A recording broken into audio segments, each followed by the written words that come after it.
We are live. Good evening and welcome everyone to the DOS Postgraduate Education Program. As you all know, we are currently in the retina module, and this is the 27th class of DOS PEP with the 5th lecture for the retina module. And we are happy that we have a collaboration with the ANBI organization and under the leadership of our DOS president, Dr. Rohit Saxena sir, and secretary Dr. Prafulla Marana sir, and our treasurer Dr. Kirti Singh ma'am. This program has been envisioned, and Dr. Lalit Verma sir is the chairperson for our retina module and overseeing the entire program. We also have with us Dr. Anita Gangar ma'am, who is currently working in Gangaram Eye Hospital and is our second course coordinator. We are happy to have with us Dr. Rohan Chawla sir, who will be talking about diagnostics and retina, FFA, ICG, FAF, and adaptive optics. Dr. Lalit Varman for our retina module is the past president of AIOS DOS and also the Congress president for the upcoming APO 2025.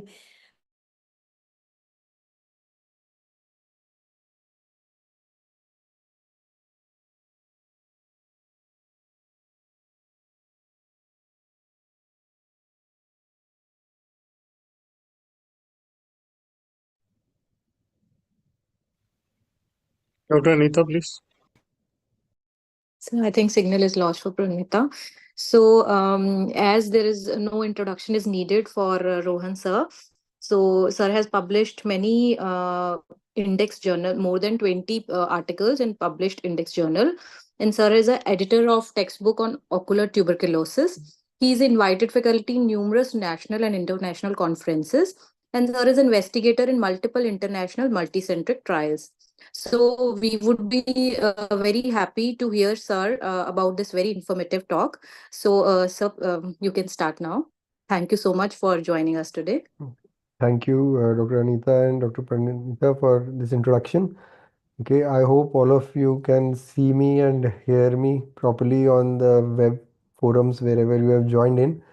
So today we'll be talking about some retinal investigations like fluorescein angiography and ICG angiography.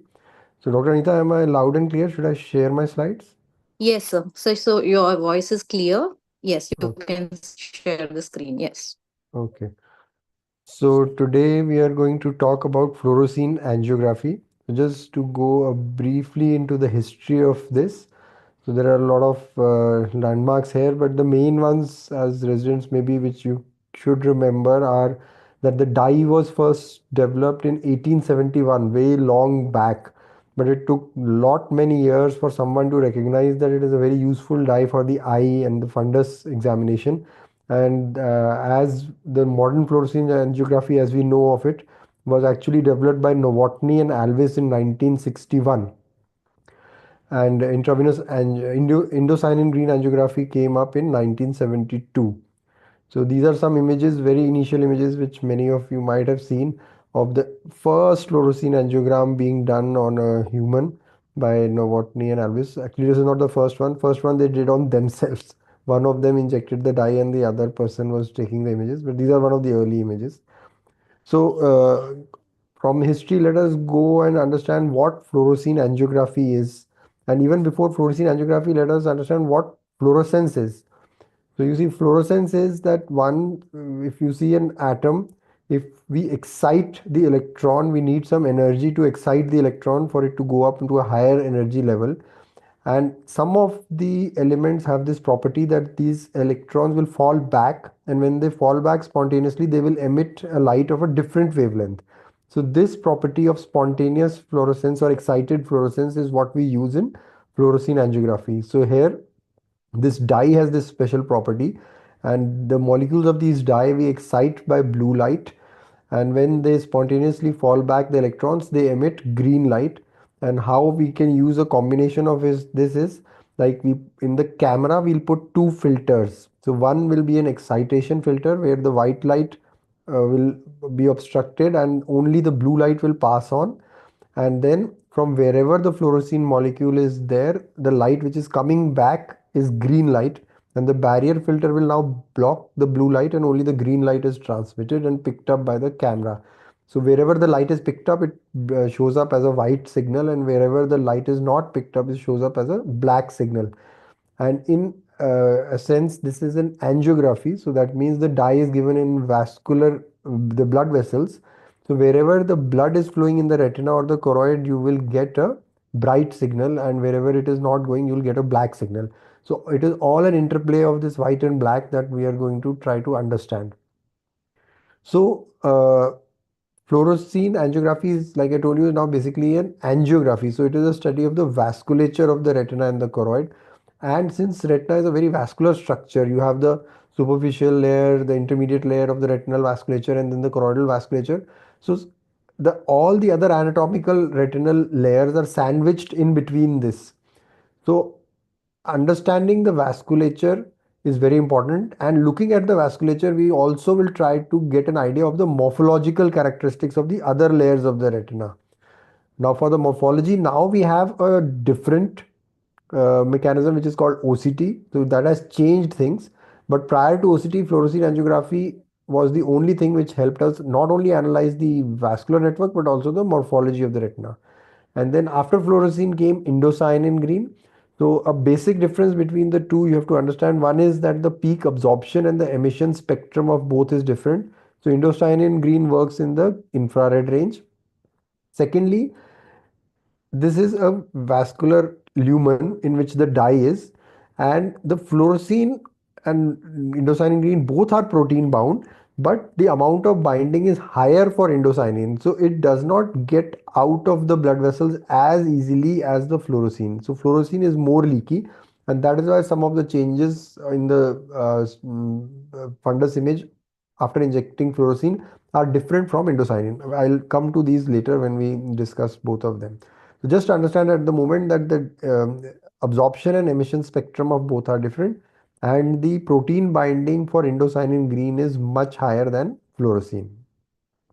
So when we inject the dye in the antecubital vein, it takes about 12 seconds or so for the dye to reach the retina, and before the retina also it reaches the choroid. So we will get phase wise illumination of different structures. So first of all, the choroidal vasculature gets the dye, so that becomes the choroidal phase. Then it goes in the artery, arterial, then arteriovenous, venous, and late phase. I'll show you with the video. Similarly for ICG also, it will be an early, mid, and a late phase, and that we only differentiate based on the timing and not too much go into the detail of whether it is arterial or arteriovenous. So this is so in our institute we do both fluorescein angiography and ICG combined. Like in a syringe, the sister will inject both 20% fluorescein, about 3 ml, and again 3 ml of about ICG dye in the same syringe in the antecubital vein, and both the dyes will reach the retina at the same time. But the newer machines have both the filters working simultaneously, the infrared as well as the blue and green, so that we are able to capture both the images simultaneously. So this is a video where you see we have just injected dye. Right now there is no dye in the vessels, they are all black. We take some time, and now in the ICG, the right one, this frame is of the ICG, if you can see my cursor, and this left frame is of the fluorescein angiography. So now you see this is the first phase where you'll see in the fluorescein angiography some background white fluorescence has started coming. So this is the choroid. Similar thing you can appreciate in the ICG also. But since ICG is less leaky, it is not coming out of the choriocapillaries, the whole thing is not getting smudged as it is getting here. So you see it's just white smudge here. We cannot actually make out the individual details of the choroidal vessels. But here you can still see these large vessels of the large and medium vessels of the choroid. So it's essentially, since it doesn't leak too much out of the choriocapillaries, if you want to study the choroidal structures, ICG is a better modality than fluorescein angiography. So this is the first phase, choroidal phase. Then as the dye comes into the retina as such, in the central retinal artery, you see one of the vessels is getting filled with dye. So this is the arterial phase. Yeah, Dr. Anita, Dr. Pranita, would you be getting some questions or some feedback from somewhere? So we will take the questions at the end Yeah. because yeah, it is going on a YouTube link, no? So most of the residents are joining from there. Okay, So so they will keep put the questions there, and admin will give us the question here, and then I'll tell you. I'm Yes, just at the end. requesting you that in case while I'm explaining, if some residents want to Yes, understand something in detail, they can put it, and Dr. Nita, you can ask me in between also if you yes. feel it is pertinent to that slide. I can Sure, answer sir, that sure. way. Okay, Sure, sir. If someone okay, will ask, I'll tell you. Okay. sure. Thank you. Okay, so this is the arterial phase where you see only one of the vessels is filling, the artery is filling up with dye, and then so this dye will go from the optic disc to the periphery of the retina, and in between into the capillary network, and then the veins, and from the veins from the periphery it will come back to the center. So we'll have the venous phase, but in that there are two phases. One is called the arteriovenous phase. In the arteriovenous phase we get a laminar flow. The blood cells in the veins are more concentrated in the center and the plasma to the sides. So we get sort of a laminar flow where the dye is only along the vessel margin. This is the arteriovenous phase, and slowly from the arteriovenous phase, when the entire vein fills up with the dye, we call it as the venous phase. So here again, you were concentrating, like I showed you on this side, this is the fluorescein. Now if you again see on the other side, this is the ICG. In the ICG, still by this phase we can still make out the choroidal vessels very nicely, which we cannot make out in the fluorescein angiogram. And over these choroidal vessels, now you can also see the retinal vessels being filled up. So from the choroidal phase, we went to the arterial phase, arterial to arteriovenous to venous, and then we can say the dye will recirculate. It is called a recirculation phase, and then a late phase. Now, the normal angiogram is very important to understand before we go on to the abnormal things. In the normal, notice one more thing, that the central macular area is dark. So why is this dark? Because one, there are no retinal vessels coming till the center. The foveal avascular zone is there, which is normal about 500 to 700 micron and regular in this architecture about this oval type of area. Two, the retinal pigment epithelial cells here are tall, as well as the cones have more of pigments, different types of pigments. So they block the underlying choroidal fluorescence. So even the underlying choroidal fluorescence is not coming out that well. And retinal fluorescence is obviously not there because there are no retinal vessels. So this area is relatively dark as compared to the rest of it. In the rest of the retina, you can see the retinal vessels A, and B. In the background, you can see this light flush hue. This is the choroidal flush because of the choriocapillaries. And similarly in the ICG, so ICG, another thing to note importantly is, sorry, where is this view on? Hmm.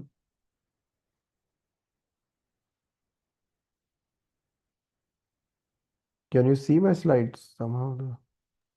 Yes, so we can see the slides. My view, it is gone. Okay, now it has come up.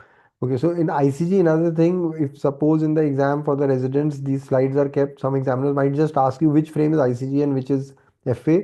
So two simple ways to find out. Number one, like I showed you, the choroidal vessels, which are clearly seen in the ICG, whereas this will not be seen in the FA. And in ICG, the disc is mostly totally black because again, less leakage in the uh, vessels, peripapillary vessels. Whereas fluorescein angiography, slowly you will start getting some staining of the disc. So this is a dark disc with choroidal vasculature. This is ICG. Okay, now let's come on how to interpret these FA. Okay, before that, again, just a summary: arterial phase, arteriovenous phase, and then the venous phase. So before you start doing any procedure, you should also know its contraindications. So actually, fluorescein angiography is a very safe procedure. The most common things that we generally see are, number one, patients might be a little scared or they might just get a vasovagal attack. Number two, if the dye extravasates out of the vein, it causes a lot of pain. So these are the common things. Otherwise, we generally don't see any adverse effects. But you can say if a patient is unstable, has had a recent MI or some renal or hepatic failure, then why to go ahead with this procedure? So all these are relative contraindications. Now, many of our diabetics will be on dialysis. This is a very simple test, small amount of dye, water soluble dye. So dialysis is actually not a contraindication. Someone has a very high creatinine or something, you can take a nephrology clearance just to be on the safer side. Otherwise, it is not a contraindication. Pregnancy, again, why we would not like to use any chemicals, especially in the first trimester. So avoid if possible. Now, once you have understood the normal pattern of FA, the other thing that you now need to look into is the abnormal patterns. So abnormal patterns can be either hyperfluorescence or it can be a hypofluorescence. A hypofluorescence can be of various types, which I have just listed here. It could be autofluorescence, pseudo, window defect, leakage, pooling, staining. I'll explain to you each one individually. And hypofluorescence can be a blocked fluorescence or a filling defect.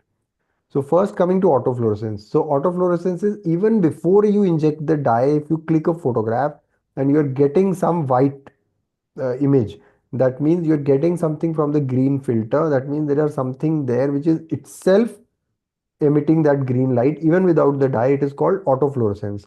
Now there are certain structures like disc drusen or astrocytic hamartoma which are autofluorescent and which will give you this autofluorescence.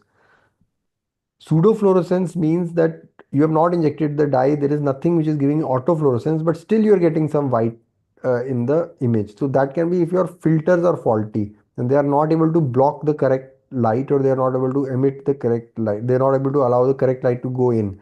So that could be due to wrong filters. So these things are to be checked before you inject the dye.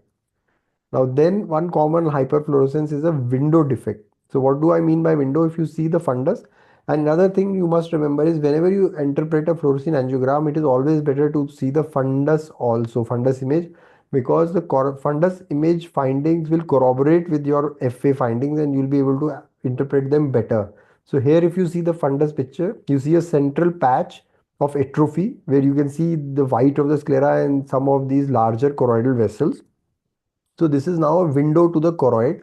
So same thing is happening here. You can, in the angiogram, you will see these large choroidal vessels. So this is a window to the choroid because there is lack of retinal pigment epithelium there. Whereas in the other areas where the retinal pigment epithelium is intact, you can only see the choriocapillary flush and nothing else. Then even in this window defect, the choriocapillaries have also probably got lost to an extent. So that is why the medium and larger vessels are visible. So window defect is unmasking of the underlying choroidal fluorescence, most commonly seen in geographic atrophy. The other thing is leakage. Now, retina, there is not much leakage of fluid into the retina, or whatever fluid leaks in is the retinal pigment epithelium takes it out and sends it into the choroid. But if there is a breakdown of the inner blood retinal barrier due to any cause like neovascularization or microaneurysms, you will start seeing hyperfluorescence over there. So these small dots that you see are microaneurysms which would also leak dye in the late phase. So you see in the early phase you are seeing very nice well-defined dots, microaneurysm, and by the late phase they are also becoming a little fuzzy because of leakage of dye. This is leakage, and these large areas of leakage are neovascularization elsewhere. Dr. Nita, are you able to see my pointer? Yes, sir. Okay. Yeah, so these It is visible. large areas of abnormal hyperfluorescence are because of the neovascularization elsewhere. And even on the disc, you see by the late phase, you are getting this fuzzy hyperfluorescent leak because of the neovascularization of the disc. So this is leakage, which will be hyperfluorescence, which will be increasing in intensity as we go along the phase of the angiogram, and also the margins and will become blurred, fuzzy. Now there is another thing called pooling. This is when there is mainly breakdown of the outer retinal barrier. Now we are talking of the barrier at the level of the RPE. So if we have a patient of CSC, so in central serous retinopathy, there will be one point for focal leak, some break in the retinal pigment epithelium from which dye will start entering the space. So that is still a leak because it is actively leaking, coming into the retina. But then this dye will flow and settle down in the entire neurosensory detachment. So it will just pool there. So that is pooling. So it is a combination here of a leak and going on to a pooling. So just like you have a empty space there where the dye just fills up, it's called pooling. So the hyper abnormal fluorescence can be leakage, which is active, or pooling, which is sort of just a passive phenomena in which the dye collects in that space. So just to show you another example, so this is, see, the first phase only arterial, only the dye is in the artery. Here you are not having the leak, but as soon as you go on to the arteriovenous or just the early venous phase, you start getting a dot hyperfluorescence here, which is increasing in size as well as intensity with time. So this is the typical ink blot leak of central serous retinopathy. Whereas here what you saw was a mushroom shaped leak or an umbrella shaped leak which was starting and then spreading on to the sides. This is also another smokestack pattern of leak in central serous retinopathy. So you can get different types of leaks. Another example. So here I have marked two things. If you see, one is with the blue arrow, one is with the red arrow. So this one, this large one is with the red arrow. So both of these with time, you see the dye is increasing in intensity. So again, when someone asks you to analyze a fluorescein angiography or angiogram, you should ask them to give you multiple phases. It's always best to see the multiple phases from early to late and then analyze rather than just analyze on a single frame. But sometimes in the exam, they will give you a single frame if it is a stat diagnosis. So anyway, so the first one is this small point is increasing in size and intensity. This is the same as we saw earlier. This is the leak of central serous retinopathy. Whereas the other one also, you see, this is also increasing with time in intensity, but the shape and the size is the same. So this is more of pooling of dye here in a pigment epithelial detachment. So difference between a pigment epithelial detachment and active leak would be pigment epithelial detachment will only increase in intensity. It will not increase in size. Now then again another type of hyperfluorescence is staining. This is a late phenomenon. So if you have some abnormal pigmentation, sometimes dye can just stain the margins. That means the dye is just taken up by the edges. There is no active secretion of dye, there is no pooling of dye, but just some staining of that abnormal tissue, some scar-like tissue or some pigmented tissue, or even the disc margins in the late phase can get some staining. So to distinguish this from the leak, what you would do is you continue taking the late phase, and with slowly with time, this also might slightly reduce or it will not increase dramatically as a leak would increase. Similarly, a window defect also would with time would slightly fade away as the dye also reduces from the choroidal circulation. The only thing which will keep on profusely increasing would be active leaks. So we have discussed what is autofluorescence, we have discussed what is pseudofluorescence, window defect, leakage, pooling and staining. If any of you have any queries on this, you can put on the whatever your question panel is and then Dr. Anita can ask me. Otherwise, I'll move on to the next one. Okay, so you can put on, ma'am can ask me later also. So the next one is hypofluorescence. So this can be of two types, blocked or filling defect. So what do you mean by block? Block means that something again is blocking the underlying fluorescence. So if you see this like a case of branch retinal vein occlusion which has a lot of hemorrhages, so the hemorrhages will block the fluorescence coming from the underlying capillary network of the retina. So you see these black areas. So some of them which are darker ones will correspond to the fundus image here. They are the blocked fluorescence. So blockage could be because of not just blood, it can be because of exudates, nevi or various other sort of things. The other sort of black hypo areas could be filling defects. Filling defect means the dye is not going in that area because there is a capillary loss. So you see this large black area entire is a capillary non-perfusion area. And if you carefully see in this large black area, there are some areas which are even darker black. Okay, so this darker black would correspond probably to this hemorrhage over here. These dark black patches would correspond to this patches of hemorrhage over here. So it's a combination of filling defect as well as block fluorescence. You have the hypo because of two things, and the blockage is generally more darker than the perfusion filling defect. And then you can see also some hyper areas here. So as I told you earlier, these hyper areas are because of the neovascularization elsewhere or neovascularization on the disc. Now, the conventional fluorescein angiography that we were doing was only limited to the 45 to 50 degree fundus frame. But if we ask the patient to look up, down, left, right, we can increase the field of view. But now with the advent of a new technology called ultra wide field imaging, with a single frame, we can see up to 200 degrees, more than 100 degrees of the retina and or 200 degrees of the retina, and with patient moving the eye even up to 270 degrees of the retina. So this gives us a good idea even of what is happening to the peripheral vasculature. So again, if you see in this image, the fundus shows all these hemorrhages and some sclerosed vessels. So this is basically a case of active vasculitis. When you do the fluorescein angiography, you can now make out that these large areas of capillary non-perfusion are there apart from that red area of hemorrhage where you have the block fluorescence as well. So again you have block fluorescence as well as significant areas of capillary non-perfusion, and some again areas of hyperfluorescence along the inferior arcade, which are some evolving areas of neovascularization there. Okay, so another example, another diabetic patient. If I was to take only the central 50-degree field here, I might miss some important findings. See, so some important findings in the periphery, these hyperfluorescent areas are the neovascular buds still persisting at the junction of vascularized retina and avascular retina, which you can see is the non-perfused retina here. These small dots that you see, multiple dots like salt and pepper appearance, these are the laser spots. So you see at the margin of the laser spot also you are seeing some hyperfluorescence. That is staining. That is staining of the laser. And the other figure also you can see it's marked capillary non-perfusion areas. So most of these capillary non-perfusion areas are also limited to within the boundaries these vessels, and these are non-perfusion areas, and the hyperfluorescent areas are the multiple neovascularization. So another help you get from this ultra wide field is the peripheral view in certain disorders called FEVR, familial exudative vitreoretinopathy.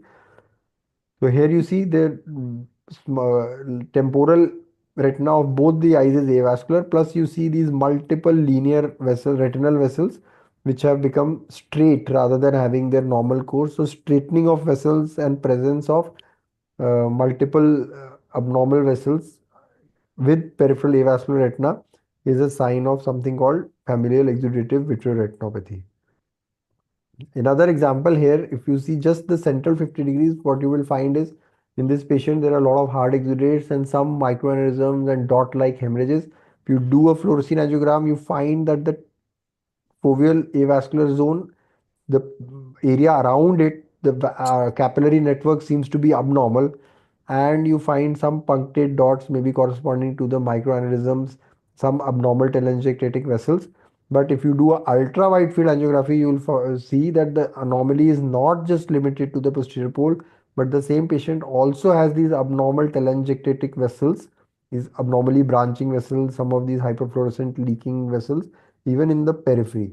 So had I not done this, I would have just been focusing and treating the posterior disease. But now I know that even the peripheral area of this patient needs to be lasered for a complete proper resolution of the disease activity. You see another patient here, a lot of hemorrhages and a lot of white sort of thing under these retinal vessels. So this is deep. So maybe some old resolved hemorrhage. But how did it happen? Where is it coming from? If we do an ultra wide field angiography, this is an early phase. You see only the arterial phase, arterial one vessel has filled up. But apart from this, can you see these linear streaks? So these are the underlying choroidal vessels over there. So there is a large retinal pigment epithelial tear here through which you can see the underlying window defect. You are seeing those large vessels. So there somehow this patient has developed a large retinal pigment epithelial tear. So again, if you go to the frame below, it is a late phase fluorescein ultra wide field angiography.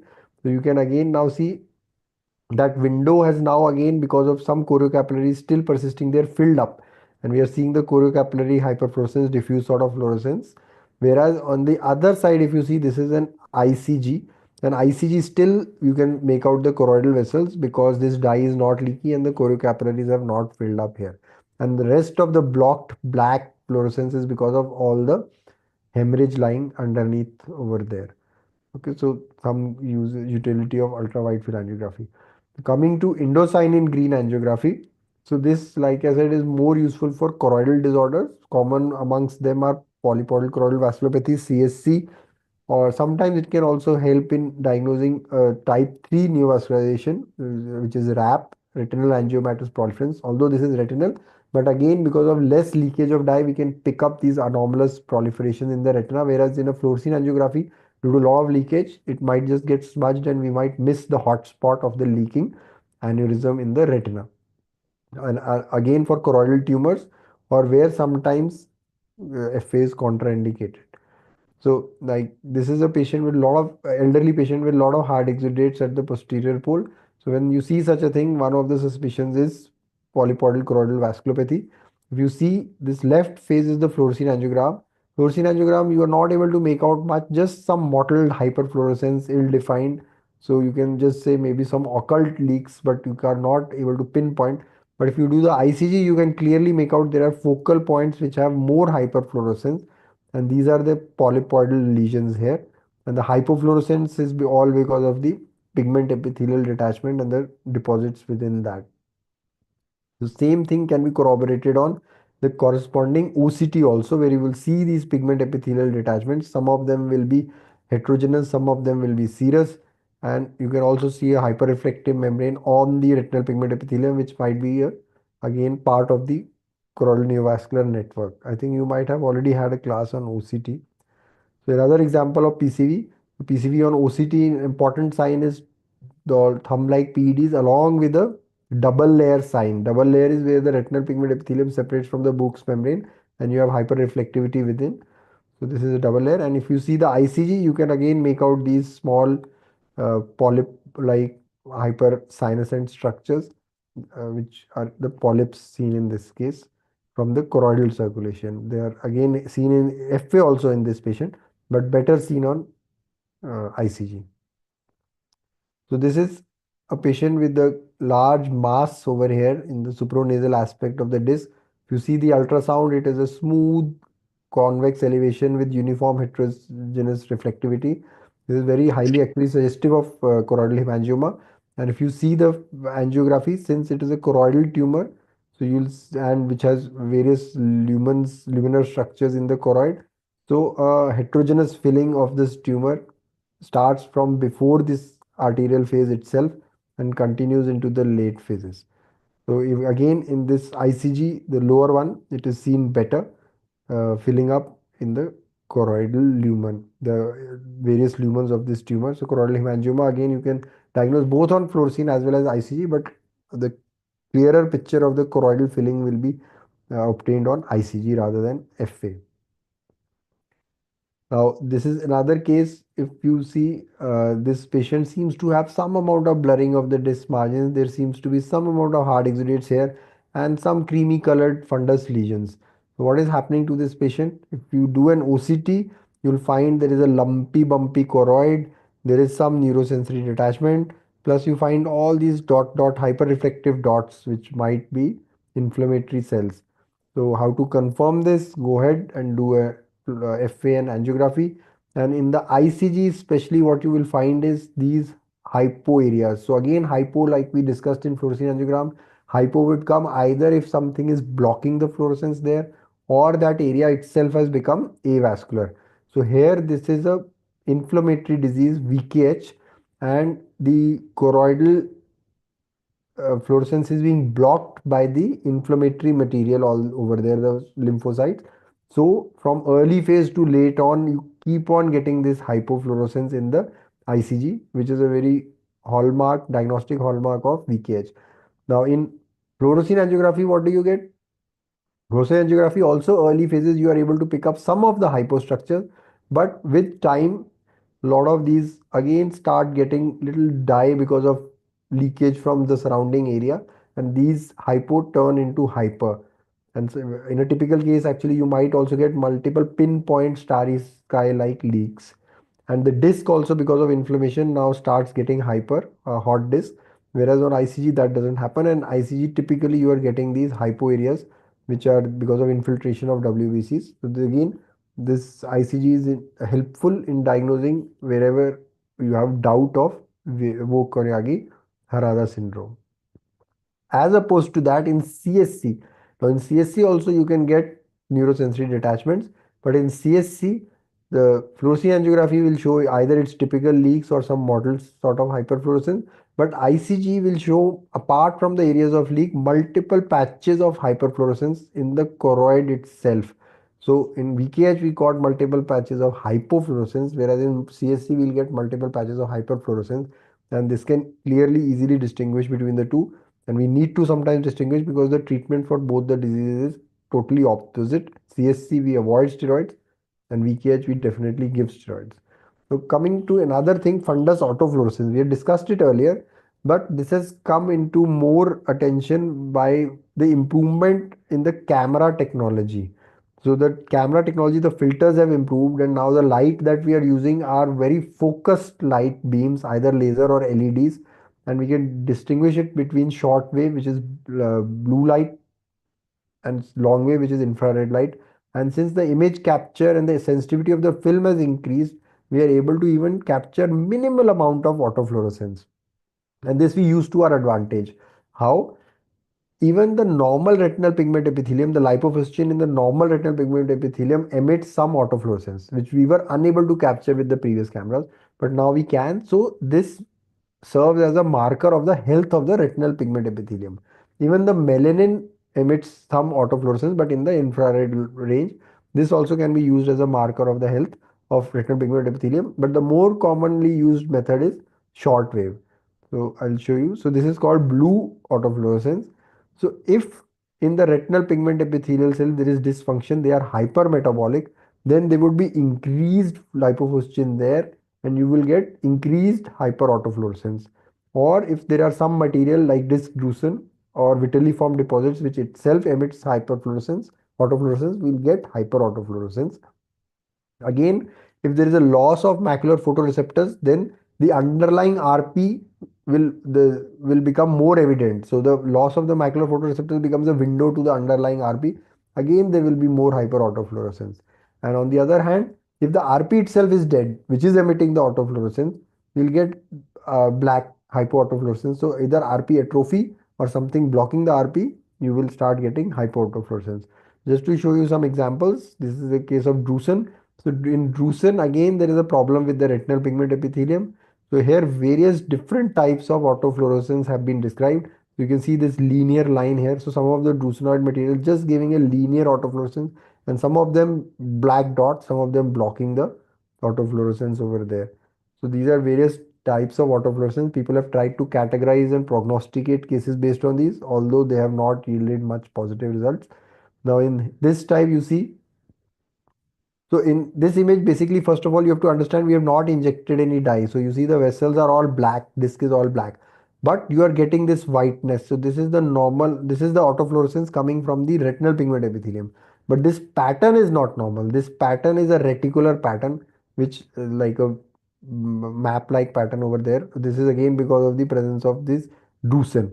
Now these are pseudo drusen actually, because in the OCT, if you see, the deposits are above the retinal pigment epithelium and not below. So these are pseudodrusen which give rise to this reticular sort of pattern of autofluorescence. This is some yellowish material deposited in the retina in the macula over here, which some people can confuse with the choroidal neovascular membrane.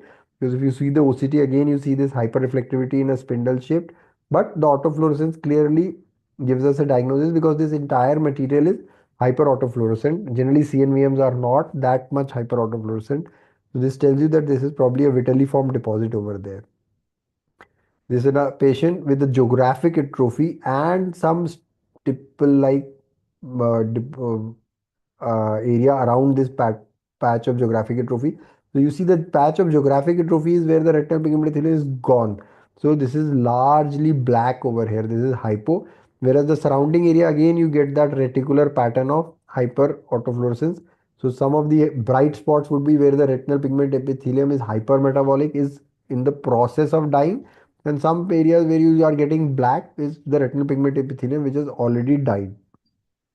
Now, if you see this interesting case, now you see these yellowish deposits in this ring short sort of manner at the macula and somewhere near the upper arcade, similarly symmetrical in the other eye. And if I tell you it's a young patient, so in a young patient in a symmetrical manner, if you are getting findings in both the fundus, you should think of some dystrophies and degeneration.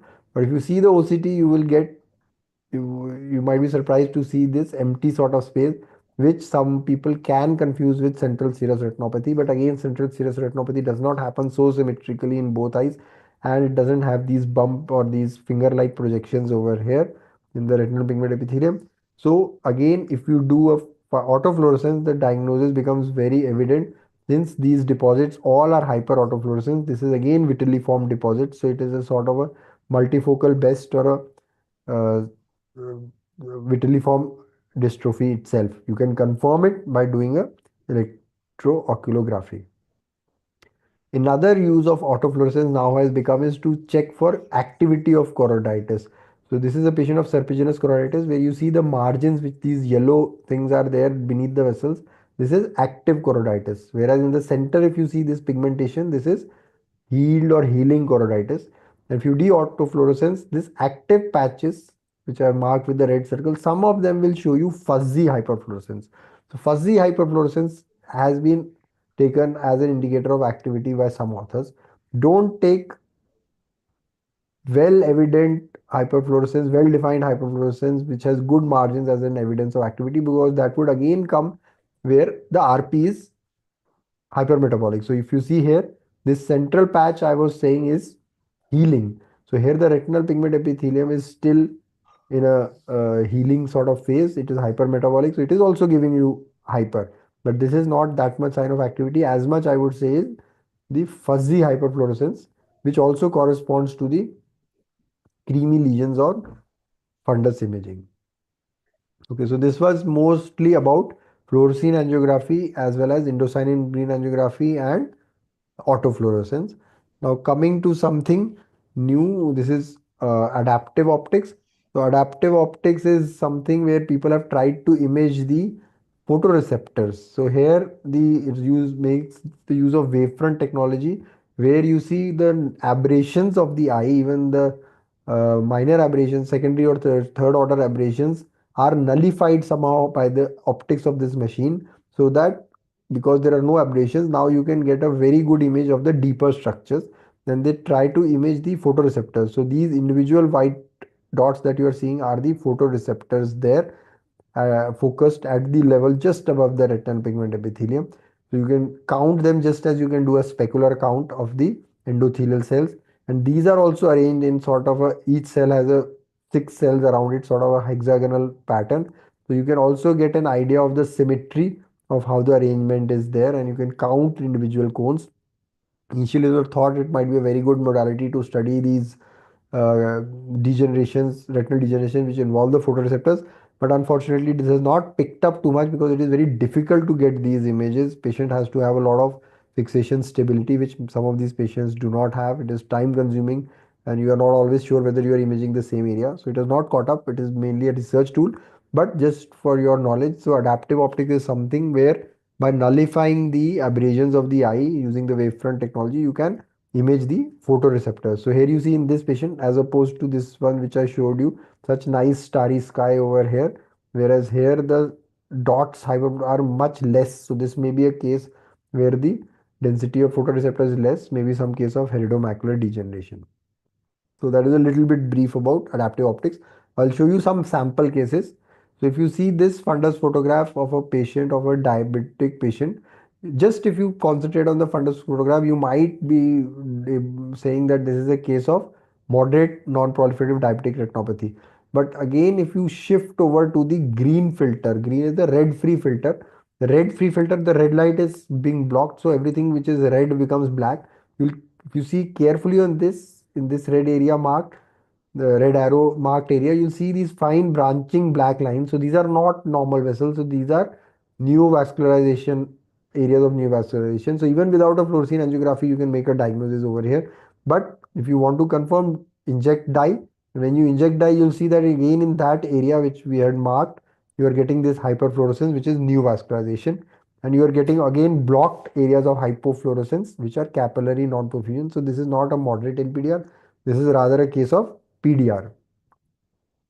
Another case where you can make out the large areas of autofluorescence, which is non-perfusion in a case of probably advanced diabetic retinopathy. Again, the foveal avascular zone is also distorted and enlarged. This is something to prognosticate the patient. Now, this patient has a branch retinal artery occlusion as well as a CRVO. So again, on fluorescein angiography, you can make out that there is delay in the arteriovenous filling over here. This vein is still not filled up. The artery also, the flow is also very uh, it's broken up in multiple places and the artery is fine. So you can get, this tells you there is a branch retinal artery occlusion and the venous occlusion. The backflow into the vein is slow. Arteriovenous transit time is also something. So it is slow. Where in the late phase, you see now the vein is filled up. So because of the venous blockage. The arteriovenous transit time is also slow. And again, you can make out the non-perfusion areas in this patient. Now here if you see the fundus photograph, you'll just find some hard exudates in this area, some red dots which might be microorganisms. So what is this? You might have a confusion. You do a fluorescein angiography, you'll see in this quadrant you are getting the abnormal hyperfluorescence, and if you look carefully, some of these vessels are twisted and tortuous and like a collateral vessel. So this is a case of a small macular branch vein occlusion, which easily you can now make out in this fluorescein angiogram. Although if with experience just by the fundus also you should be able to tell that this basically pathology concentrated on only one half of the fundus is probably, and with these tortuous vessels over here, is a branch vein occlusion of the macular variety, not the major branch vein occlusion where the involvement will be at the arcade or beyond. So this patient, again, always when you see a fluorescein, see the fundus first.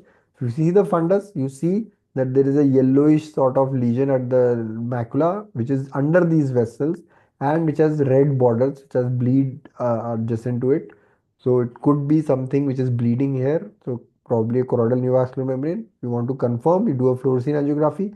So since it is a choroidal neovascular membrane, the network is coming from the choroid or the subretinal area itself. So even in the early phase, although this is not the choroidal phase, this is the arterial phase, even in the early phase, you start getting hyperfluorescence in this, which will keep on increasing in intensity with time. So this is the choroidal neovascular network being highlighted with the fluorescein angiogram, and the adjacent area where the blood is, so that would block the fluorescence. So here you are getting the hypo. So the blood is blocking the fluorescence, whereas the vascular network is profusely leaking the dye. Another myopic patient with this crescent shaped lesion over here is a dark pigment, not like a bleed.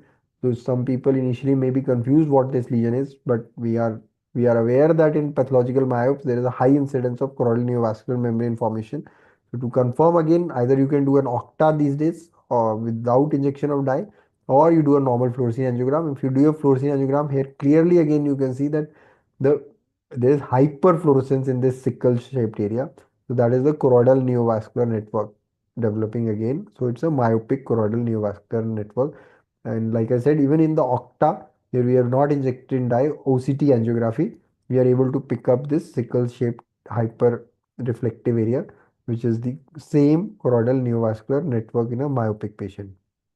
In other example, you see this fine lacy hyperfluorescence at the macula, which is increasing with time, and the margins are all becoming fuzzy and blurred. And this blocked hyperfluorescence would probably correspond to a bleed. I don't have the fundus here. So again, a case of choroidal neovascular membrane. So these are some of the cases, just some representative ones which I wanted to show you. And thank you so much. So I think we can take some questions, and I hope I was not too fast. Thank you, sir. You have elaborated the whole topic very nicely. We have one or two questions. We have few questions here. Uh, so, first question is, what is the best phase on FFA to visualize the FAS, foveal avascular zone? So see, foveal avascular zone, you basically see how the dye is proceeding. So avascular is because it doesn't have the capillaries here. So unless you have the dye in the retinal capillaries, in the surrounding retinal capillaries, you will not be able to make out the FAZ. So when will the dye come in the retinal capillaries? After the arteries. So definitely the arterial phase is not the best. So we have to wait for the dye to come in the surrounding capillaries and then maybe get little more highlighted so that you will come to know the difference between the highlighted and the non-highlighted area. So I would say the early venous phase or the end of the arteriovenous phase would be the best time where you can actually make out whether the foveal avascular zone is good or not. So, so you were telling that FA and ICG routinely you are doing together. So what are the additional things to inform the patients that these are the things you have to be careful? Like in FFA, post FFA, we tell the patient that dark color urine. Is there Yeah. something else you should inform the patient for ICG? So I didn't touch on the contraindications of ICG. Actually, ICG is even a safer dye. It has even less contraindications. But the thing is that the fluorescein is eliminated from the body, from the kidney, ICG from the liver. So if someone has a liver issue, then probably don't do an ICG. Other than that, the discoloration would almost be the same and not much change. And the only advantage it gives us is by combining is we just have to inject once. We don't have to inject twice or sequentially. So otherwise not much change and not much difference in side effects. But we just have to be careful if the patient has hepatic failure or something, then better avoid ICG. So, is there any other route possible if suppose we have a pediatric patient for Yeah. FFA? So, what other possibilities there to like do the Yeah, FFA? yeah. So that is a good If question. So if patient is you are unable to put an IV line or patient is small child, then we can even do a oral fluorescein angiography. So we can dissolve the dye in some orange juice or something and give the child, and after about 20 minutes or so, we can start taking the images. We may not sequentially get each frame, but still we get a good amount of information of what is happening there. And with the newer cameras, again with the better capability of capturing the fluorescence, the images are not that bad. So we can do that. so that is nice because many a times some adult patient is also phobic for any intravenous injection. So Yeah, that is yeah. a better option. Um, so one another question is how important is to do a ICG in a case of choroiditis? You see, choroiditis, first of all, your diagnosis should be clinical. Most important is clinical. So, ICG will not help you too much. If you are having some doubt, then again, you can get some additional information even by just OCT or a fluorescein angiogram if you, or even like I said, autofluorescence if you want to assess whether the choroiditis is active or not. So, ICG specifically would again in most of the choroiditis show you those hypopatches. But this we specifically use in VKH where we have a confusion between CSC and VKH. But as such, I would say there is no additional advantage of doing an ICG in all patients of choroiditis. I think Dr. Ankur is also there. Maybe he can also Dr. add some Ankur points. is, yes, sir. Dr. Yeah. Ankur has joined. Yeah. Um, Overall, also, Ankur, you can add some points. Ankur, you are muted. Very good evening, sir. I Good. think you have rightly said that it's just the clinical diagnosis that is important. It paves the way to identify a disease. But in certain cases, when there is a diagnostic dilemma, like you are looking at a those whitish lesion in the retina, and you are not able to diagnose the particular disease, you do an ICG in those patients. So those white dot syndromes on choroiditis will help you to heal better than the FFA itself, because in FFA it primarily concentrates on the retina rather than the choroid. So those diseases which are particularly limited to the choroid and not having any rather effect on the retina will have best seen on the ICG. So any white dot syndrome which is not the VKH and not serpiginous choroiditis, other white dot syndrome like APMP and Pick's disease, or in fact multiple evanescent white dot syndromes are better seen on ICG. Yeah, so Dr. Ankur is trying to say that whenever you have white dots and when you are not sure whether it's a retinal disorder or a choroidal disorder, then definitely go ahead and ICG, and it will help you to clarify whether the disease is predominantly based in the choroid or the retina. Thank you, sir. That lecture was awesome. And for an inter-segment surgeon, the pictures were amazing. There are few questions from our WhatsApp group. In CSR, if the examiner asks whether routinely FFA should be done, what should be the answer? This is a question from one of our exam-going resident. So you see, if it is a case of acute CSR, if you are able to diagnose it clinically, you are 100% sure it's not a confusing case. It's a exact, like a definite case of CSR. And at most, if you want to confirm, do an OCT. I would say today there is no need in the acute phase. But if it is a non-resolving CSR and tomorrow I want to plan a laser for it after say 3 months or 4 months, then I would definitely do an FA to try to see where the leak is. Can the leak be lasered or not? So in the acute stage, with a simple, straightforward case, there is no need. Is there any difference in doing angiography of the anterior segment versus posterior segment? So angiography of the anterior segment, I have not been doing too much, but yes, for the iris vasculature you can do, and the procedure is same. But only thing is that you don't get so many phases, and the dye quickly comes up, so you get only the individual radial vessels for some time, and then it becomes all fuzzy. So, but yes, neovascularization of the iris, subtle ones can be picked up, and some iris tumors and other things can be picked up. Though I'm not a very big expert on that, but it can be done. Yes, and nowadays even people are doing ICG, and people are also injecting ICG in the anterior chamber, and they are trying to also image the drainage of the trabecular meshwork and trying to analyze whether the glaucoma is because of the defect in the drainage pre meshwork or pre post Schlem's canal and things like that. So a lot of things there. There's one question from Dr. Pooja. Do we need to repeat FFA before each repeat intravitreal injections? So first of all, first you should know what is the indication of your intravitreal injection. If the indication for your intravitreal injection is diabetic macular edema, then I would say concentrate more on your OCT, whether it is a center involving or non-center involving. If the center involving macular edema is persisting, then on OCT basis only you can inject. Why do an FFA? Only if you feel the center involving edema has now settled down and you want to maybe just add on some perifoveal laser, then to mark out the perifoveal microaneurysms, go ahead with an angiography. So no need for FA at all there. Second, if your intravitreal injection indication was proliferative diabetic retinopathy, then if you have a doubt whether it is proliferative or not, do an FFA to confirm whether neovascularization is there or not.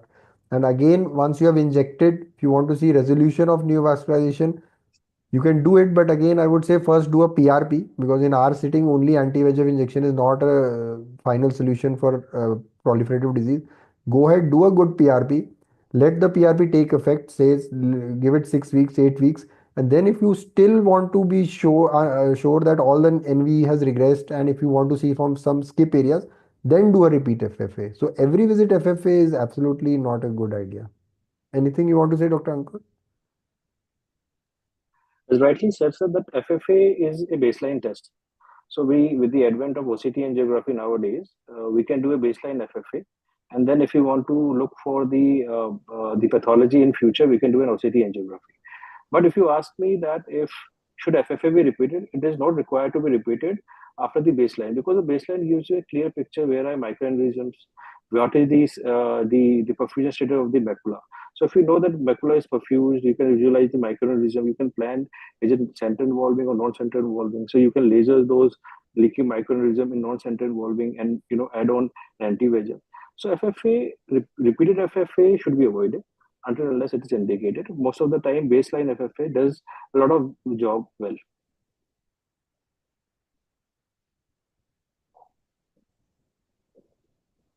Well, I think that's it for today.